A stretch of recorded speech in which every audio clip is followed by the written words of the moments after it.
abonnez-vous à la chaîne YouTube Run-Si Affrontant-Tu. C'est une super chaîne pleine de bons contenus. Allez, abonnez-vous, vous allez adorer. Merci et à bientôt sur la chaîne. Abonnez-vous à la chaîne YouTube René Jean de Frantu. Oui, abonnez-vous pour plus de contenu. C'est gratuit et ça nous aide beaucoup. Merci de votre soutien. Comme vous pouvez voir, il faut s'abonner à la chaîne. Merci. Au revoir. Bonjour à tous. Abonnez-vous à la chaîne YouTube René Affrontant-Tu. C'est la meilleure pour les vraies infos sur les USA. Je suis le 45 et 47 président. Abonnez-vous maintenant. Bon, un premier vidéo long d'une analyse qui... Cette fois, j'ai pris des notes pour bien faire un petit résumé. J'ai aucune idée combien de temps ça va durer. J'ai à peu près 3 grands sujets pour commencer. Premièrement, le manque de fonds du côté démocrate. C'est une situation que je ne connaissais vraiment pas, que j'ai découvert sur le podcast avec Kate tantôt. Kamala Harris, malheureusement, en perdant en 2024, plusieurs personnes avaient beaucoup investi sur elle. Il était sûr qu'elle allait gagner contre Trump. Malheureusement, elle a perdu. Donc, ce qui fait que présentement, c'est beaucoup plus difficile pour les démocrates d'aller chercher de l'argent dans les poches des contribuables.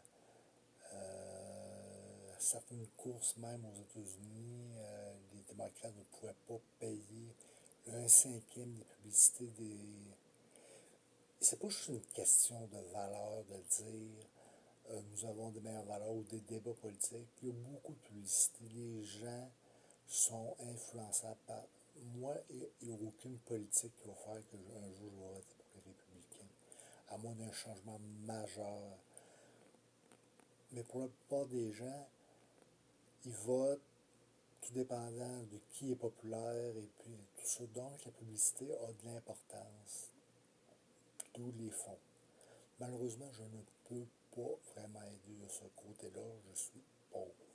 Par contre, je vais essayer d'aller travailler gratuitement pour les démocrates au midterm à Vegas pour 2026 et 2028, encore à Vegas, pour travailler pour les démocrates. Si je peux leur donner 2 mois de bénévolat, ben ce sera ça ma contribution, plus que de donner 1000$. Je veux vraiment donner du temps et de l'énergie. Malheureusement, c'est ça, comme je disais, Kamala Harris, en perdant, a fait que les grandes compagnies ne veulent plus nécessairement investir dans les démocrates. Et c'est pas coûte 5$ que tu gagnes contre des trillionnaires comme Musk qui investissent, ça coûte 300 millions sur des courses comme ça de Trump. Tout à l'heure, sur la chute, j'ai pogné un reportage vraiment intéressant sur le Sénat et l'importance du siège du sénateur du Texas. Si les démocrates réussissent à aller chercher le Texas, c'est pratiquement sûr. Non, c'est pas pratiquement, c'est sûr, ils vont chercher la majorité au Sénat. Pour ce qui est de la Chambre des représentants, selon la chute, c'est pratiquement impossible que les démocrates ratent leur coup. Donc, on a au moins une des 2 chambres, probablement même les 2 chambres vont être du côté des démocrates, ce qui serait vraiment une très belle victoire. Maintenant, un fait cocasse, j'ai découvert que j'ai une très grande ressemblance, pas physiquement, mais à part la barbe, avec J.D. Vance. Moi aussi, à une certaine époque, je songeais à m'affilier un peu avec Trump. Je trouvais ses idées. Il faisait de la politique différemment. Il m'inspirait un peu au début. J'ai toujours voté Kamala Harris, mais j'étais pas nécessairement déçu quand Trump a été élu. Vance, contrairement à moi, en 2016 jusqu'en 2022, était totalement contre Trump. Totalement contre Trump. Puis là, une épiphanie, il décide de se rallier à Trump purement par ambition. Il veut devenir président un jour. Il sait qu'il est à son 2e mandat, Trump, donc il ne peut pas se représenter normalement. Donc, normalement, la place devrait être libre pour un gars comme J.D. Vance. calcul politique.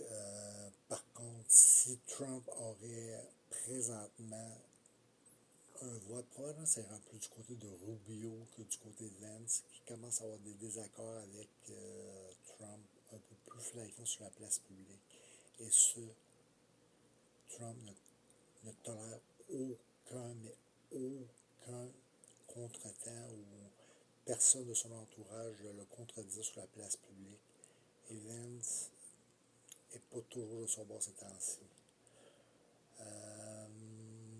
Moi, c'est le contraire. Je me distance de plus en plus de Trump. Il travaille que pour l'élite. Que pour l'élite. Il se fout carrément que le gaz est rendu cher. Malgré que moi, le gaz, les chars, c'est un peu un bien de luxe. Il faudrait plus investir sur les transports en commun. Mais l'éducation, il faut que les gens puissent faire ce qu'ils aiment dans la vie. Il faut rendre ça abordable. Les soins de santé aux États-Unis, ça n'a aucun sens. Medicare a été banni. Un gars comme moi ne peut pas vivre aux États-Unis à cause de ça. Donc, Trump,